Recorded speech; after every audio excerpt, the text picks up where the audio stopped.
Hello everyone, my name is Bea and I welcome you to Curiosity, Creativity and Beyond.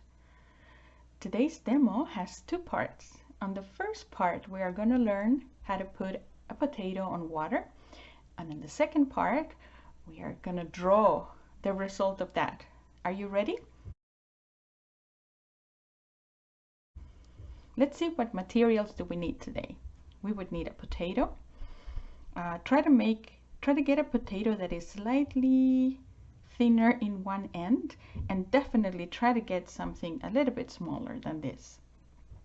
We also have toothpicks, and we will use only 4 of them. We have a eraser, we have some drawing pencils for the second part of the demo. We have sharpener, we have a ruler that allows me, because it bends, to measure things around objects, centimeters on one end and inches on the other. And I also have another ruler that is transparent, so I can see through and measure my objects. As you can see, I also have a bunch of color pencils, and any type would do. These ones in particular, you notice, have an eraser on one end. That's because they are erasable. But any type of color pencil, crayons, whatever media you like to use, go for it. I also have my back box with a lens on its lid that would allow me to see things in greater detail. And finally, I have a glass jar. Make sure that the potato can fit inside the glass jar. That's the only thing that you need to make sure. That's why I was recommending a smaller potato. So, are you ready? I put all the papers aside just in case I make a mess.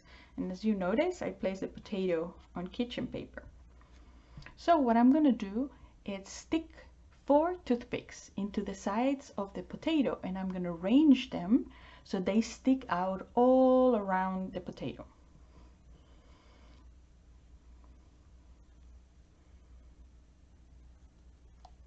One,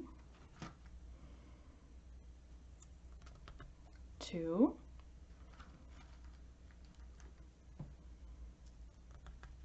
3, and 4. So now I can put my potato inside the jar. I'll turn it so you see how it looks like. When you use a smaller potato, and you should, less part of the potato would be on top of the jar. And now all I need to do is fill in with water all until the tip of the potato that is inside the jar is covered by water. So approximately until here.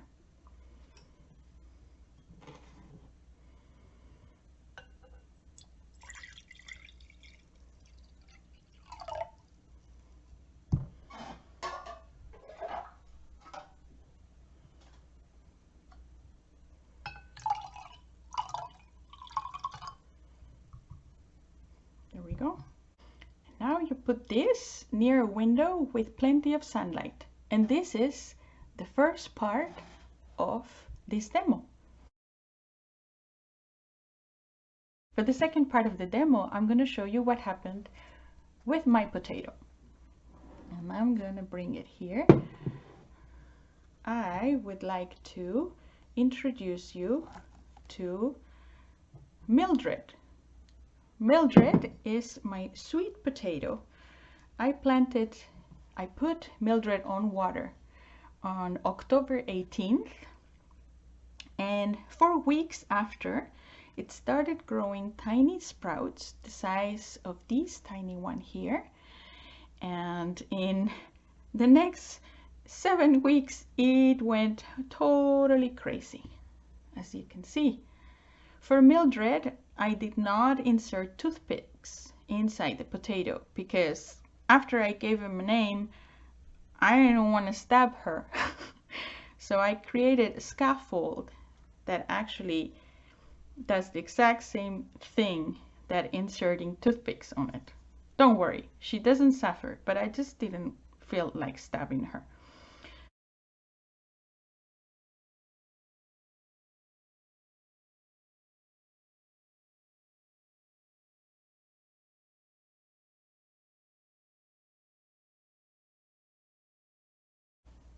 So as you can see, I arranged Mildred carefully on the black piece of paper, so I was able to show you all the roots that she's developed.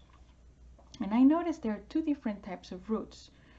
It has these long ones that start with color purple and transition into white, and then these tiny ones that grow perpendicularly that also branch out, but they kind of stay white. I wonder whether this is because they're exposed to the light, and as they are exposed to the light they become more purple, because there's definitely younger ones that are less purple. Do you see that? I hope you can see that in your young potato. For my drawing of Mildred, and since she has grown so tall, I am going to focus mostly on the potato, on the root, and on the sprout here with these beautiful leaves. So I'm going to start, oops, my tip, I sharpened photo blue paper and my tip broke. There we go.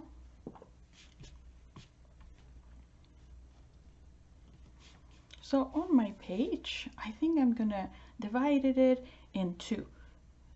I'm gonna draw an imaginary line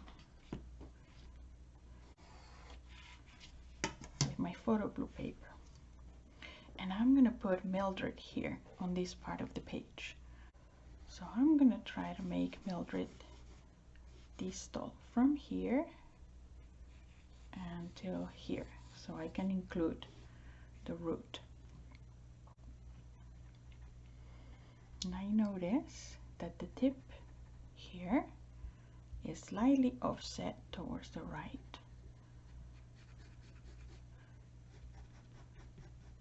Then, and remember that this is just a sketch.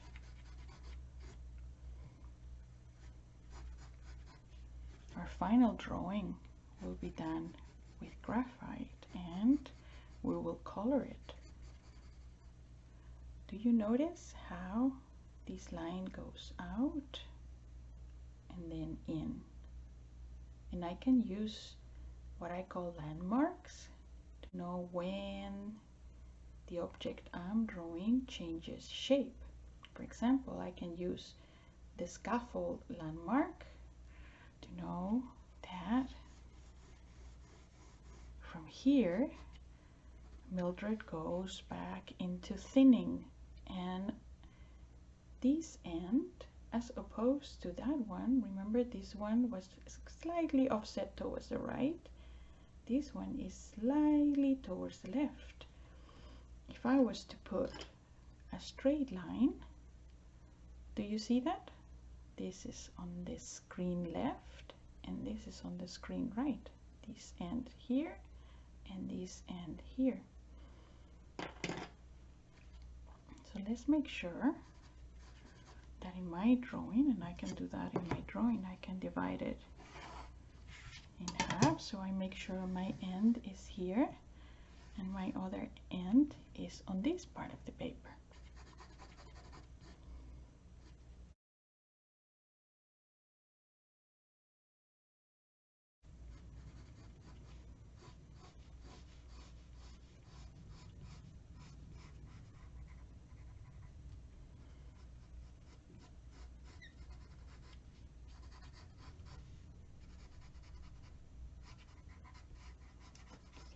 Be a little bit longer than I had initially planned,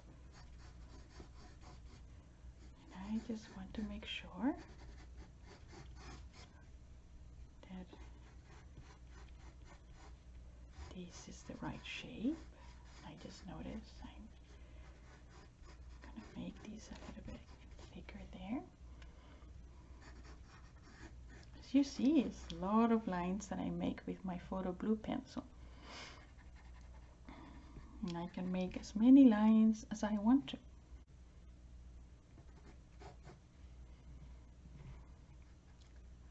As I said before, one of the advantages of putting toothpicks instead of building a scaffold is that you will be able to remove them and see the potato easier.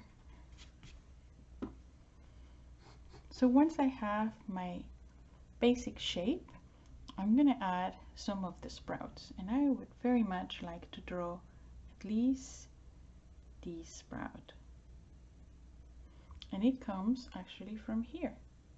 It's already when the potato is starting to thin out, approximately around here. And if I look closer, I have a sprout that comes up, and from a curve it becomes a very straight line.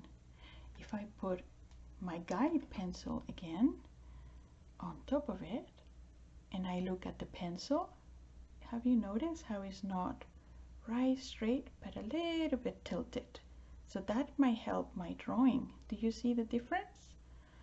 So instead of drawing a line that is straight, I can actually draw the exact same tilt as my sprout.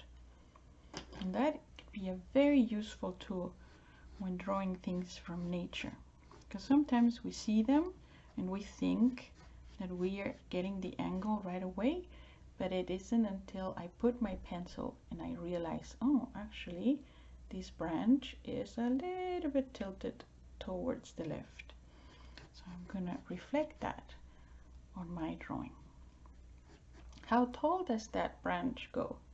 Well, it goes all the way up to here, and I use again a pencil as my measuring tool. It goes a little bit on top.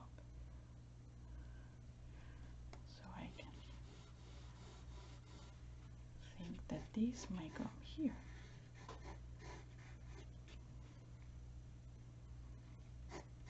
Once I draw with a pencil, I'm sure this will be a little bit easier to see.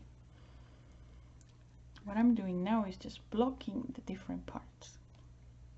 What I notice is that it gives me leaves, 1 here, and then 2, and then 3, and then the new leaves are here. I'm just, of course, there's also one in the back, but let's see, I'm trying to simplify a little bit. So I'm going to draw 1, 2, and 3. The first one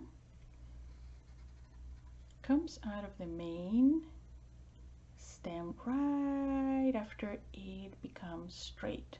Do you see that? So approximately here. And it also has a tiny curve at the bottom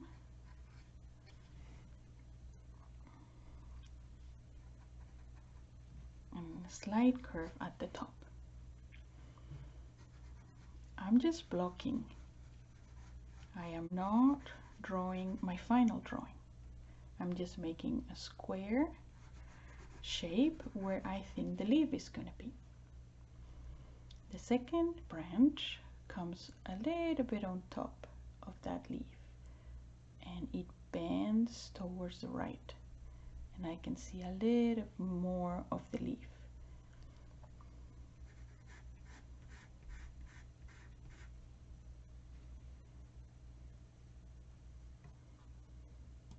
I adjusted a little bit the brightness and contrast so this would be easier to see. Again, I have my leaf here, and I see if I was to draw just with blocks, I am not worried about the details. I just want to draw an schematic view of it, so when I go with my pencil, at least I know where things are. The third branch comes a little bit on top of this leaf. Do you see that? So on top of my leaf, curves a little bit, and it's super tiny. But at least if I was to make a line, and again I'm using my pencil as a guide, do you see where it lands on the other leaf? I can use this as a reference. How big my tiny leaf is going to be compared to the one at the bottom. And finally, my tiny, tiny, tiny, tiny sprout here. And the tiny sprout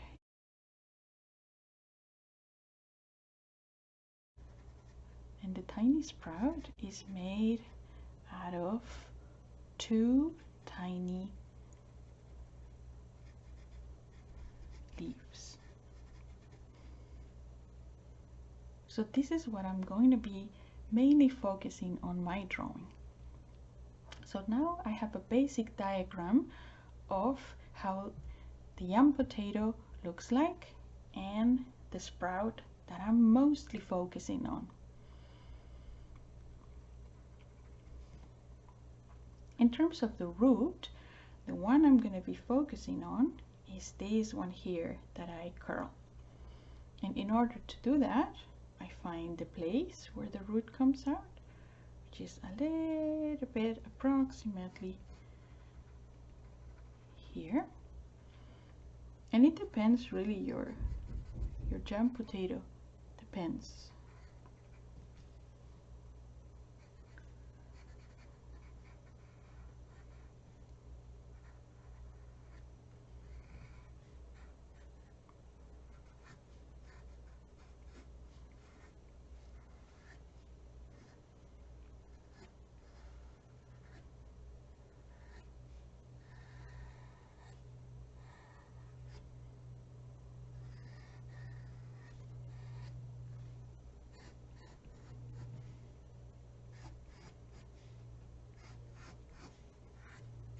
That is my root. Is, as I said before, schematic. I want to make sure that I include in my final drawing some of these secondary roots. And if you notice, whereas this big root curves very nicely, the tinier ones are more angular. Have you noticed? And it branches out here. Of course, I'm not going to draw every single one of them, but I want to make sure that I include enough detail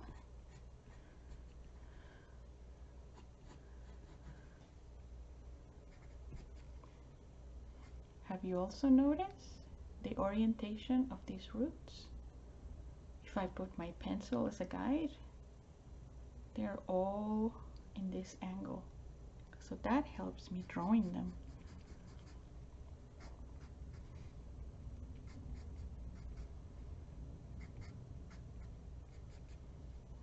And how separate they are from each other is kind of random. So remember, in nature, to observe how random things are. If I drew these roots at the same distance one from another, it would look like it was made by a robot. And in nature, things are much more diverse. Some are shorter and some are longer. And if I look closer, some divide at the very tip.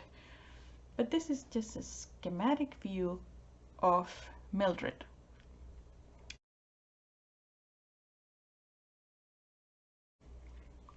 I'm going to start adding a little bit of line and volume. And volume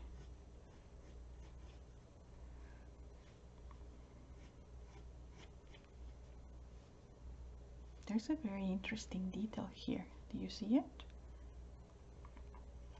I would very much like to include that.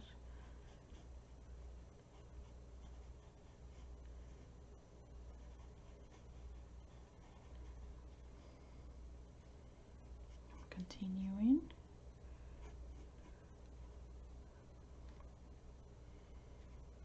And I can suggest how these branch sprouts from the tomato here.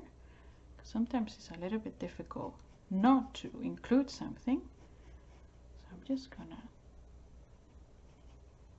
include that there, knowing that my main point of interest is right here.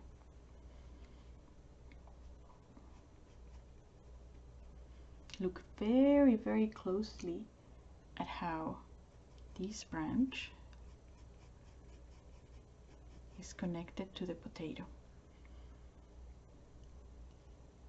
Because if you look closely, you will see how many roots come out of these right after it comes out of the potato. Some go behind, some go in front. I'm just going to suggest them, but I don't want to miss that detail. As I go down, make sure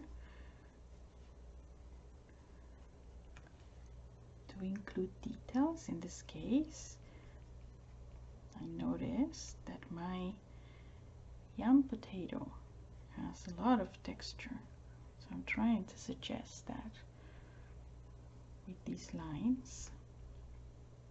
And then I have a point here in which the root comes out. And it's interesting because, at least in mine, from the very, very point where the roots comes out, a sprout goes up. Same as in here. So it's almost as if the potato said, I need one sprout to get all the sun, and I need a root to get all the nutrients in the water. This is the potato.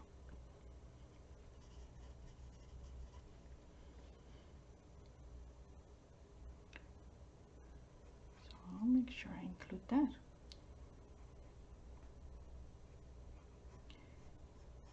It's interesting because I was reading earlier that yam potatoes, although they have the name potato, they're not potatoes. They're not from the family of the potatoes.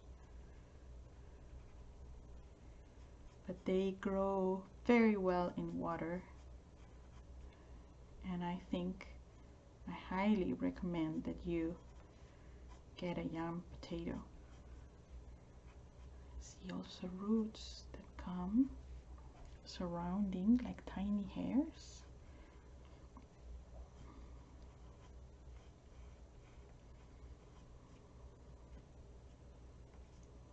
I think I made my root a little bit thicker than it is, because if I compare it to the sprout, it's much thinner.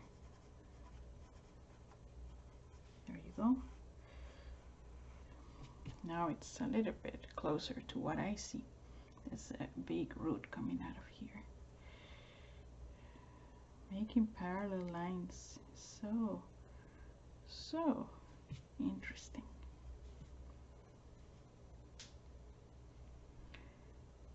Let's see. I'm going to continue with my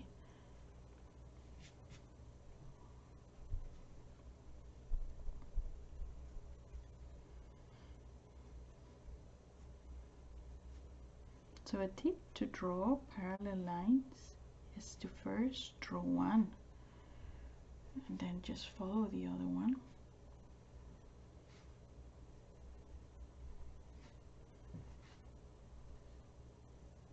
as it gets thinner, it also becomes a little bit curlier.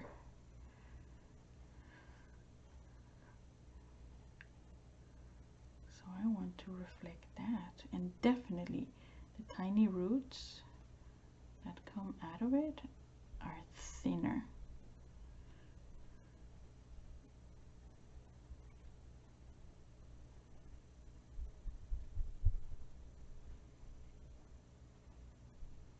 It reminds me of willow tree.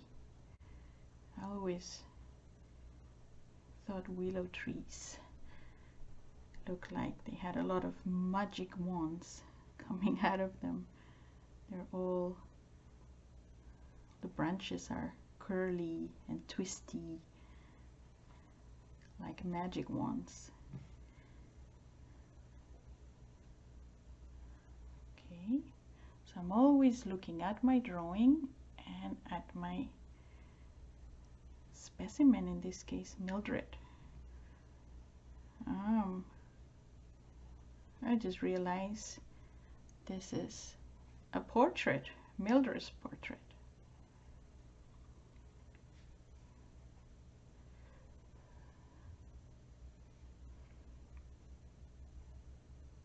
It's interesting because I feel tempted to draw a lot of hairs coming out of the root, but that's not what I see. Actually, there are very few little hairs coming out, and it always happens at the very end of the root. I'm going to continue with my root.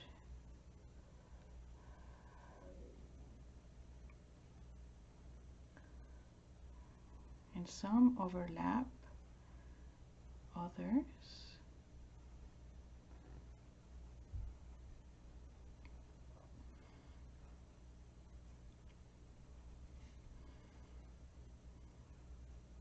And some are shorter than the others. And you see how useful using the color, the non-photo blue color pencil? Now I can use it as my blueprint.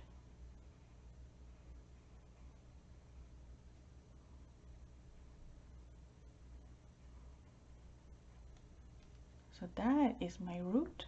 I'm going to continue drawing this side of Mildred.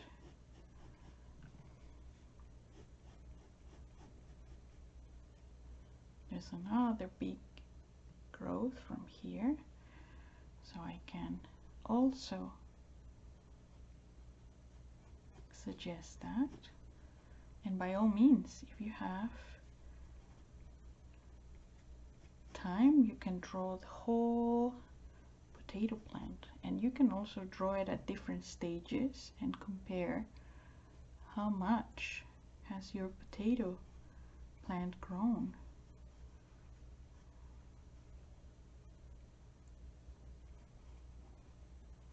Some roots here. These roots over here are going straight down. They're looking for the water. Let's now focus on my sprout with the leaves.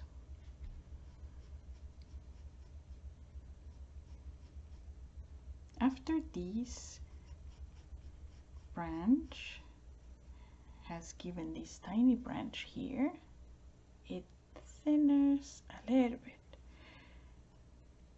So it's not the same thickness as it was before. And I always like to observe those points where branches of the trees give other branches.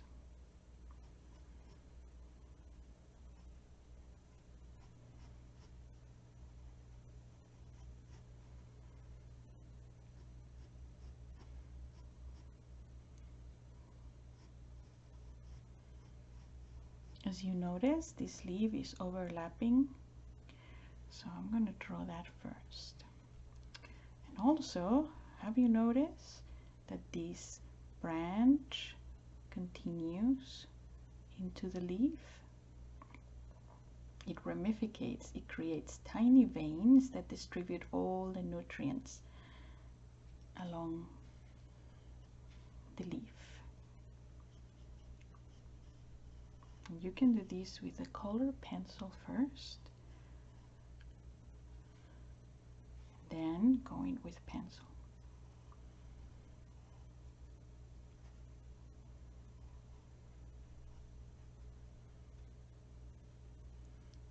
When I was also reading about young potatoes, I learned some things that are quite interesting.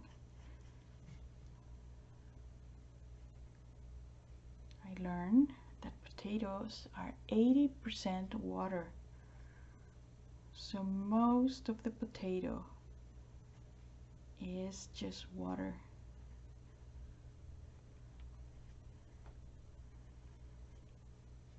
And the rest of it has a lot of fiber and beta carotene, which is very good for you. I have that leaf there. Now I can continue with my stem.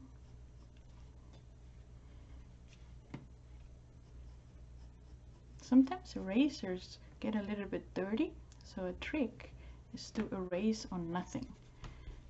And if you erase on nothing, the tip of the eraser will clean.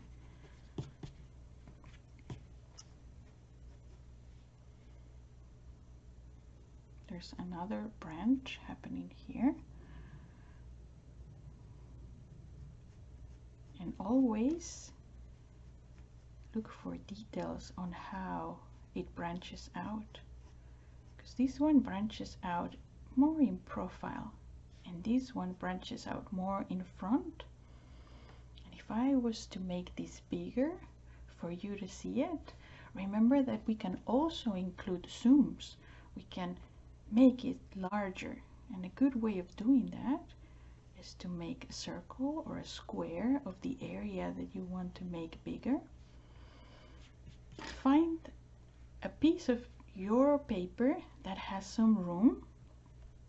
I can do it here, for example, and draw it larger. I hope you can see it here well, what I'm doing. This is what I see on my potato. I see this branch sprouting out. It's a little bit thicker at the point where it joins the main branch. And I've seen these in trees too. So these we can enclose into a circle. And this is our zoom. I'm going to continue drawing the stem up.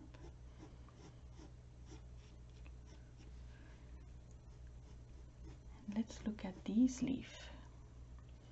The same as with these leaf, we can see the bottom of it, and we can see how it branches out in veins that will distribute all the nutrients throughout the leaf. The main vein is in the middle, and I think that's the easiest one to draw first. And from the main vein, you can draw the other ones.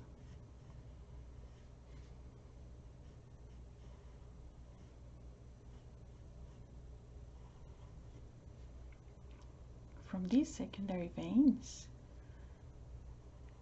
I can see another tinier veins right at the very end of the leaf.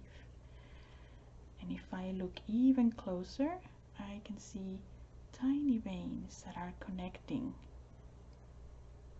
the other ones. This is so interesting.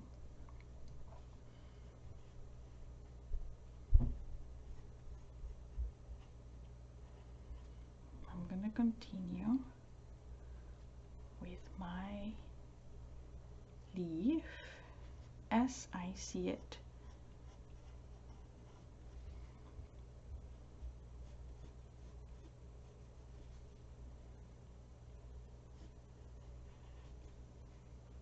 And finally, I'm going to draw my third branch, and this third branch comes from behind. So maybe I won't see as much of the thicker part. It really depends on your leaf. And it's so dark that I might actually just draw the silhouette. And the silhouette is just the outside of whatever object I'm seeing. Do you see that? Finally, I'm reaching the top, and we see the tiny, tiny new leaves that just came out earlier this week. And because they're also very dark here, we can just make a silhouette.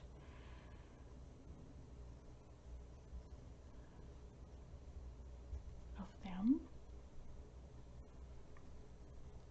And one thing I notice is that they have the same color as all the veins and the roots. Everything in the leaf is that purple color.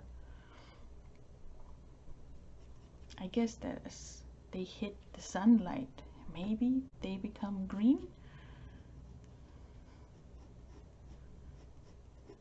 Definitely they seem to come close like this and then open. That's how it looks like. There are other details that I like about Mildred. Despite not having included all the branches, there's some details that maybe also your young potato has.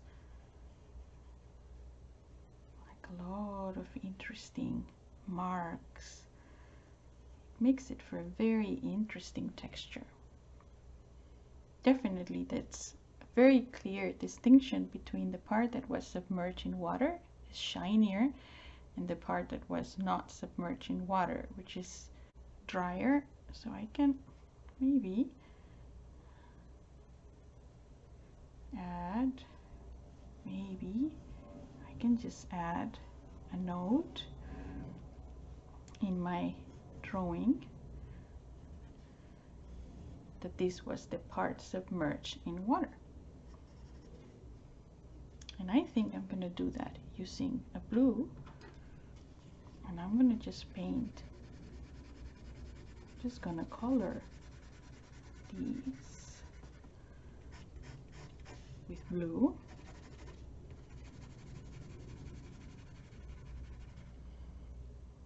And I'm just going to write here,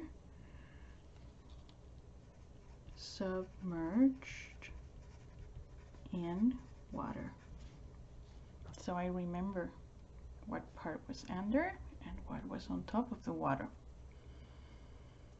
So I'm very happy with how I was able to put all the bits and pieces in my paper. The reason why I left some room here is because I had been observing Mildred's leaves for a while, and I wanted to make sure that I included them. There's so many different types of leaves, and these are so interesting. So I'm gonna try it as a sketch.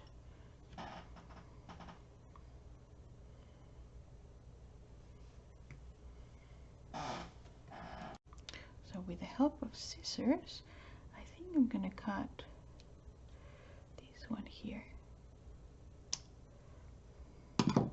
And it will grow more. So this leaf, put it on top of the paper, and I can put the ruler on top so you can see it. And I'm gonna draw the contour .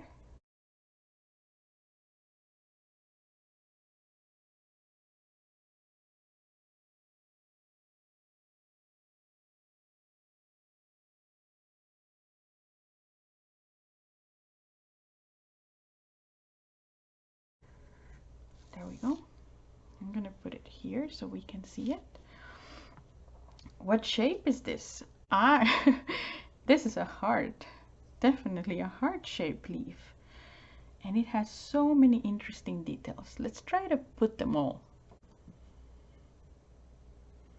I'm going to include some of the details, and as I am doing that, I'm going to be labeling all the parts of this leaf. The first thing I notice as I am including detail is that there's a central vein that thins out into this part of the leaf. This part of the leaf,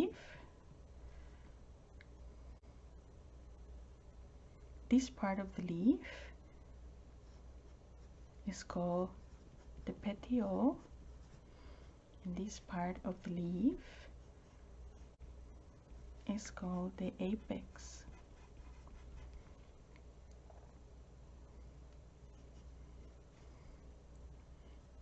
One interesting thing that I notice is that the edges of the leaf, also called margins, are not smooth.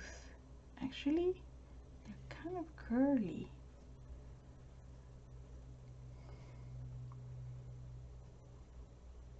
And not only they're curvy, but on the other side, on the other half of the leaf, I even see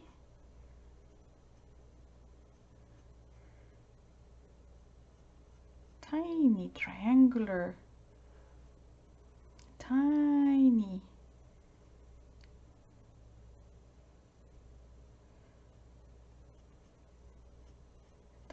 peaks coming out,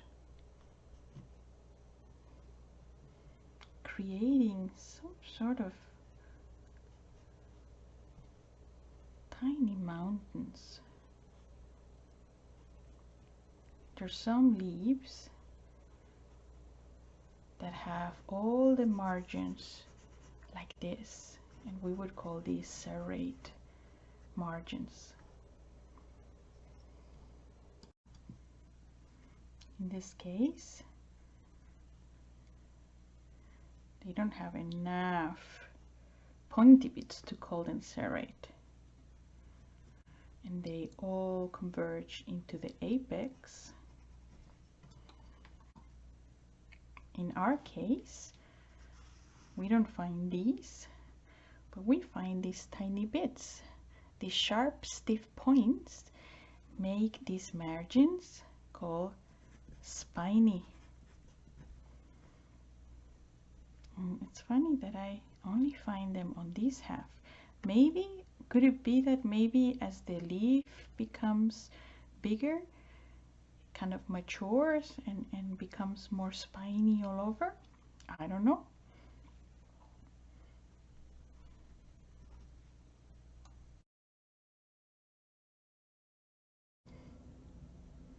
So one thing that I've been doing is drawing all the veins that I see on this leaf. I'm going to do the same thing on this side. And one thing I notice is that the veins come from the midrib into the margin, and before they reach it, they divide. I would have imagined that they would have continued, but no, they branch out.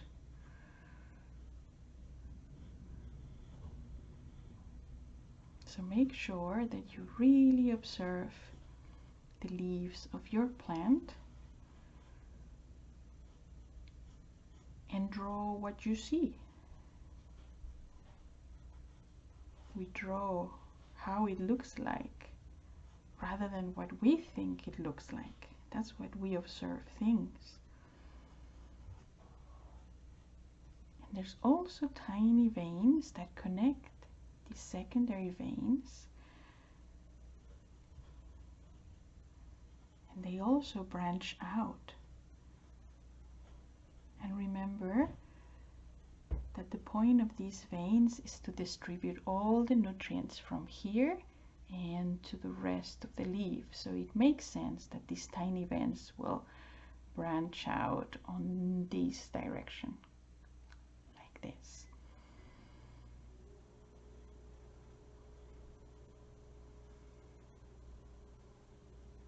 And you can add as much detail as you wish, because this is your study,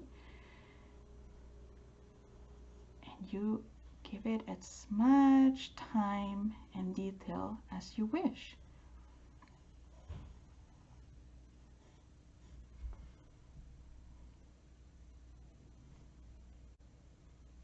So now that I'm done with drawing the main shapes that I wanted to draw of Mildred, I'm going to add some labels before I run into the fun color part.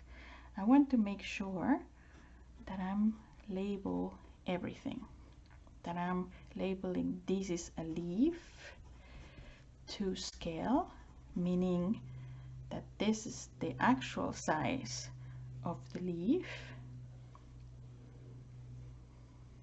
whereas this is not a scale.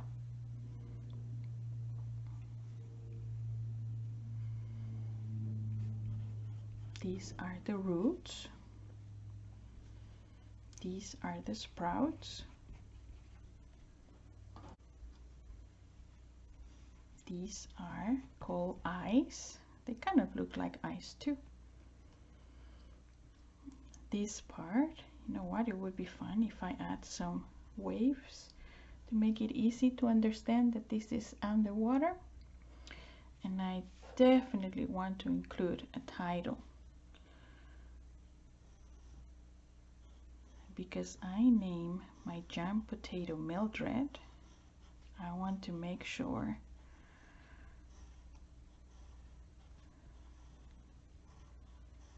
that I mention her name. I'm so grateful that she stayed this still for her portrait.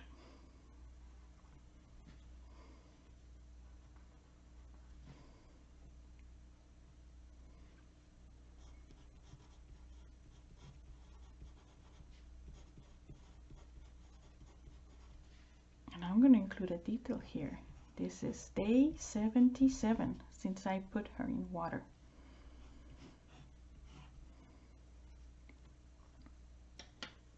Are you ready for some color? Well,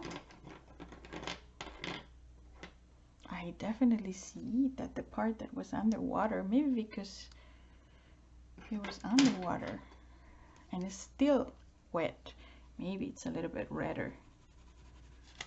So I'm just going to use my color pencils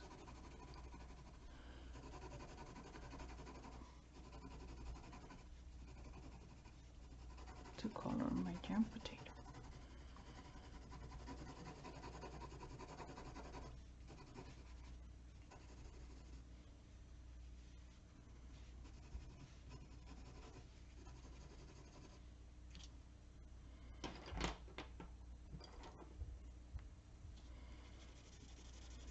Sometimes I like to hold the pencil like this, because I can make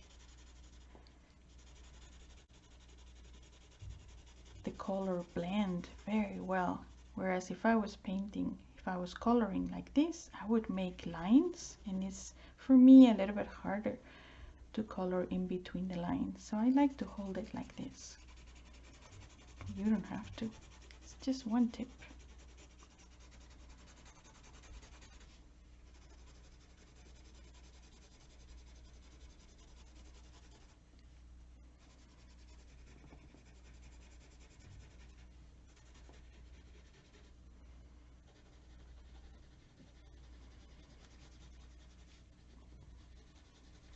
Another tip is some people like to color in circles,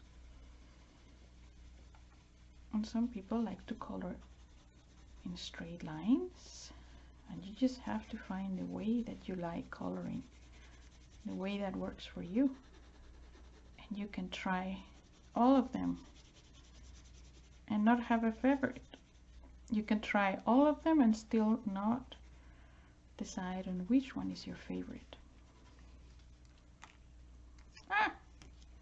I I lost my tip.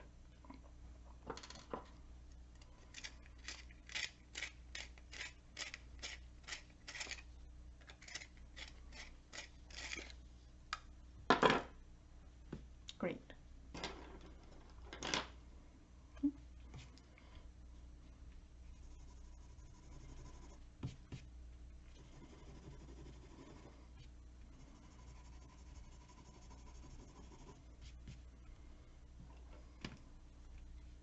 I'm going to use some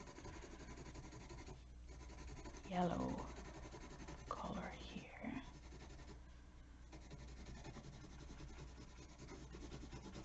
So the colors I'm using are orange, red, brown,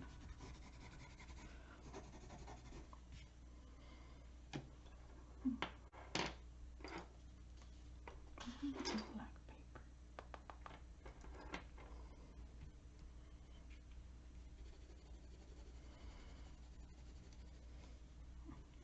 That's so silly.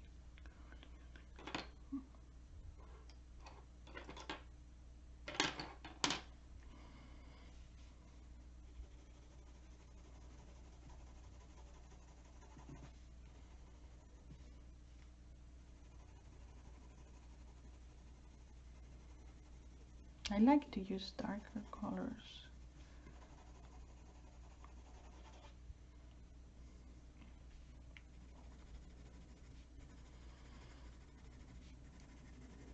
Because my light is coming from here, the shadows are here. I'm not going to paint the shadows. Those are not shadows. That is water. That's why I put the kitchen paper underneath.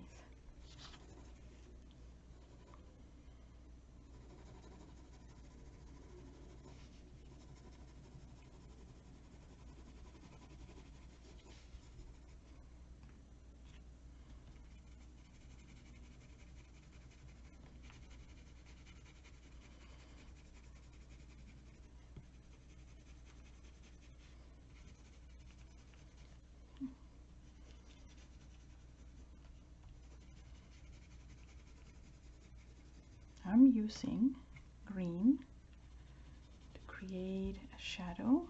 My light comes from here to here, so this part of the potato is in shadow. So this part of the potato is in shade. And I'm using dark green to create a shadow. And this part here, I can use my eraser because that's where the light is hitting. Do you see that reflection there? I'm gonna make sure I color my eye. And I'm now gonna color my sprouts. They have this beautiful color. I don't have the exact color, but if I use purple,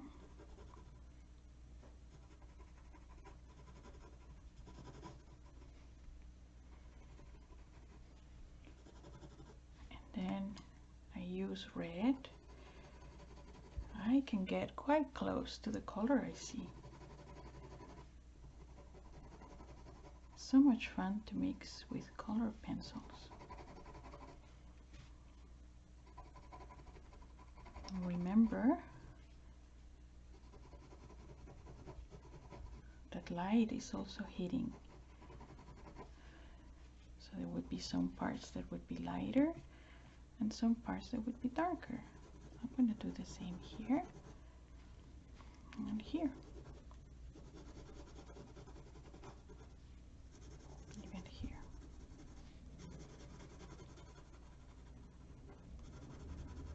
I'm now coloring my zoom area, the area that I make bigger here.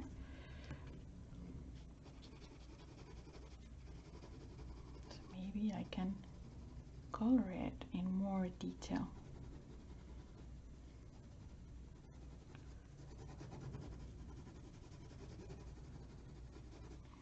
even, either with a white pencil.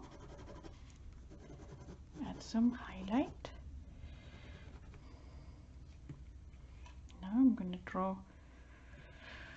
continue with my leaves.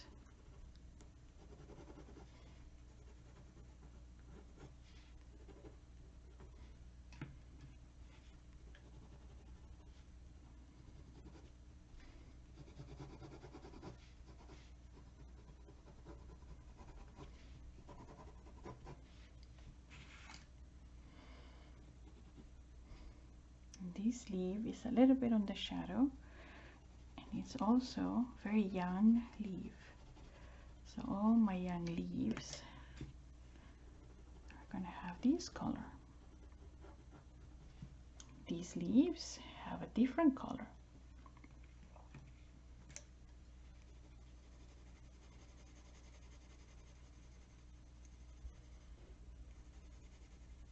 I'm going to start with the green.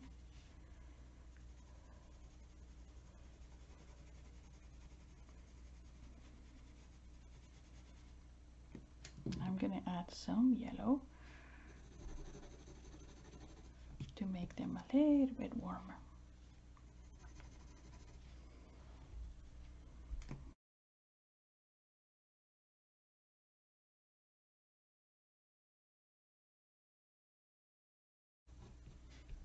And I'm going to go over the veins, because I see in my leaf, I can only see the veins on the bottom of the leaf. All the veins, all red, purplish, better. So I see a very bright green, and then I see more like it turns into red. So I'm going to try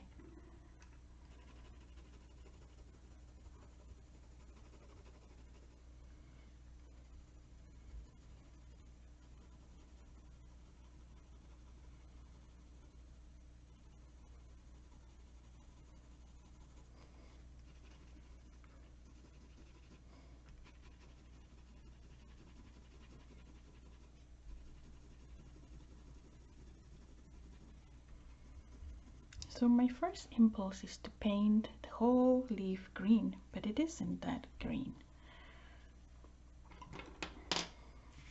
I see it's brighter green.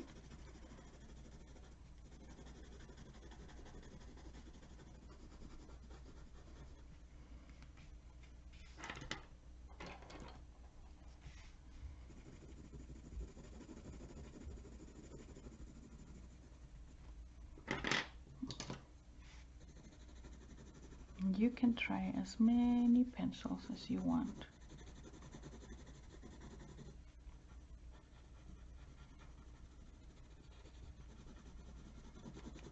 Until you find the color that works for you.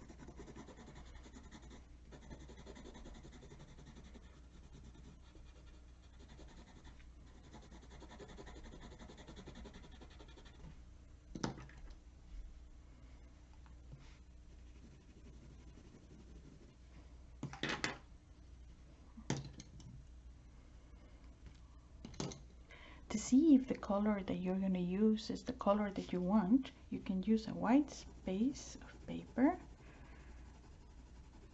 You can try and see if this is the color that you would like. Like, actually I want this instead.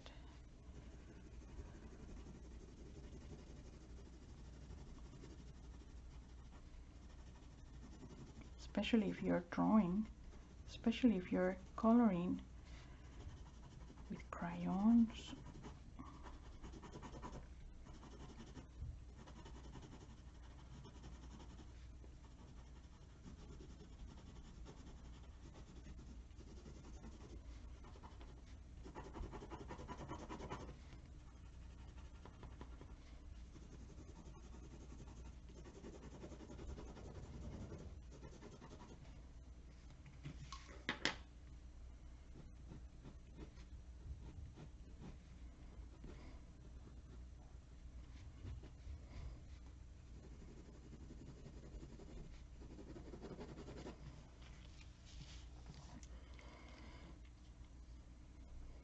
So this is my leaf. Finally, I'm going to also add some color to the root, because the important thing is that as it comes to the very tip of the root, it becomes less purple, and that is something super interesting that I would like to add to my sketch. So I know it's very thin,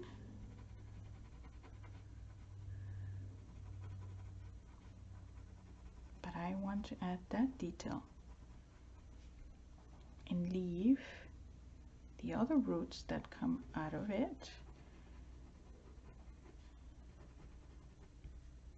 white, or I can paint them a little bit yellow. It depends really how you see it. You see?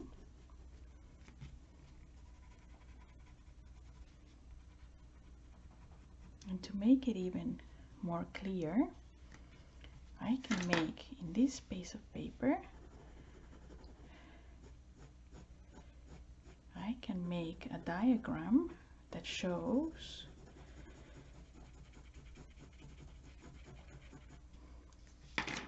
that the root closer to the potato has a darker color than the root further from the potato.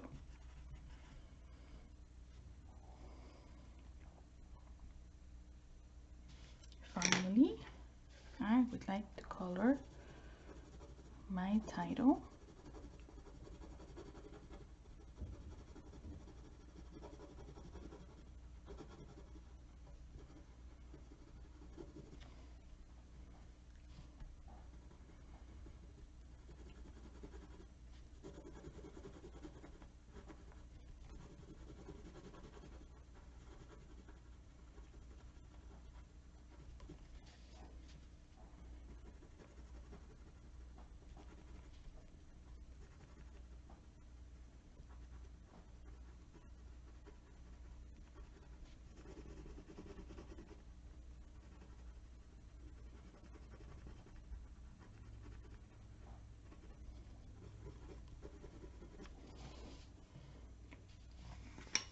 And before I finish my study, I'm going to make sure that I write that this is a zoom of these branching out. I'm going to add that this is a leaf. I'm going to add that this is the apex of the potato. And I'm also going to make an indication here that the part underwater is shinier.